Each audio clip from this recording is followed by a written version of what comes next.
SIR প্রক্রিয়া শেষ হওয়ার পর 14 ফেব্রুয়ারি পশ্চিমবঙ্গে চূড়ান্ত ভোটার তালিকা প্রকাশের কথা থাকলেও তা কয়েকদিন পিছোতে পারে।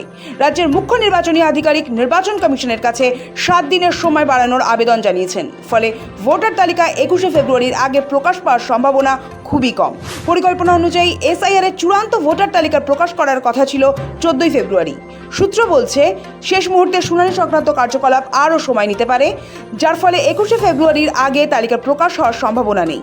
ভোটার সংশোধন শুনানি এবং আপত্তি নিষ্পত্তির কাজ 7 ফেব্রুয়ারি পর্যন্ত শেষ হওয়ার কথা ছিল, কিন্তু কমিশনকে শেষ মুহূর্তে শুনানি সময় বাড়ানোর আবেদন করতে হয়েছে, যাতে শুনানি ও ফর্ম 6 পূরণ সহ অন্যান্য আপত্তি নিষ্পত্তির কাজ যথাযথভাবে শেষ করা যায়। সূত্রের খবর, প্রায় 95% জায়গায় শুনানি কাজ শেষ হয়েছে। তবু যেমনটি দেখা যাচ্ছে, উত্তর 24 পরগনার নোয়াপাড়া বিধানসভা কেন্দ্র, দক্ষিণ 24 পরগনার 7টি কেন্দ্র, কলকাতা উত্তরে একটি, কলকাতা দক্ষিণের বন্দরের একটি এবং হাওড়াও একটি মাত্র কেন্দ্র রয়েছে যেখানে শুনানি এখনও বাকি আছে।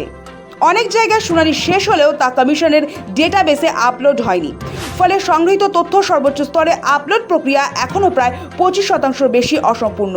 ডিসপোজাল বা চূড়ান্ত সিদ্ধান্ত গ্রহণের কাজও মাত্র 30 থেকে 35% পর্যায়ে রয়েছে, যা সময়সূচির তুলনায় অনেক পিছিয়ে। রাজ্যের মুখ্য নির্বাচনী আধিকারিক মনোজ আগরওয়ালের মতে, এসব কারণেই কমিশন শুনানির সময় 14 ফেব্রুয়ারি পর্যন্ত বাড়াতে পারে, যাতে ভোটারদের আপত্তি নিষ্পত্তি ও যাচাই বাছাই যথাযথভাবে করা যায়।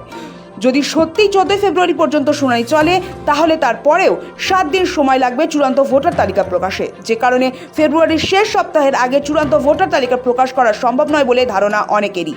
এসআইআর প্রক্রিয়া নিয়ে রাজ্য রাজনীতিতেও তীব্র উত্তেজনা তৈরি হয়েছে। শাসক দল তৃণমূলের দাবি, এসআইআর চলাকালীন রাজ্যে শতাধিক মৃত্যু হয়েছে। এই সময়ে ভাঙচুর, বিক্ষোভ ও মৃত্যুর ঘটনাও সামনে আসে। বিষয়টি সুপ্রিম কোর্টে পৌঁছে মুখ্যমন্ত্রী মমতা বন্দ্যোপাধ্যায় প্রধান বিচারপতির সামনে রাজ্যের অবস্থান তুলে ধরেন। অন্যদিকে বিজেপির অভিযোগ, তৃণমূল কংগ্রেস পরিকল্পিতভাবে এসআইআর প্রক্রিয়া ধীর করে দিয়ে রাজ্যের সাংবিধানিক সংকট তৈরি করার চেষ্টা করছে।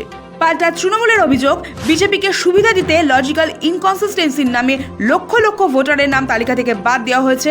সব মিলিয়ে বঙ্গ রাজনীতিতে উত্তেজনা তুঙ্গে। এসবের মাঝে ইঙ্গিত মিলল ফের পিছিয়ে যেতে পারে এসআইআর এর চূড়ান্ত তালিকা প্রকাশের সময়সীমা। সূত্র বলছে 21 ফেব্রুয়ারির আগে চূড়ান্ত তালিকা প্রকাশ হওয়ার সম্ভাবনা নেই। ব্যুরো রিপোর্ট, সময়, কলকাতা।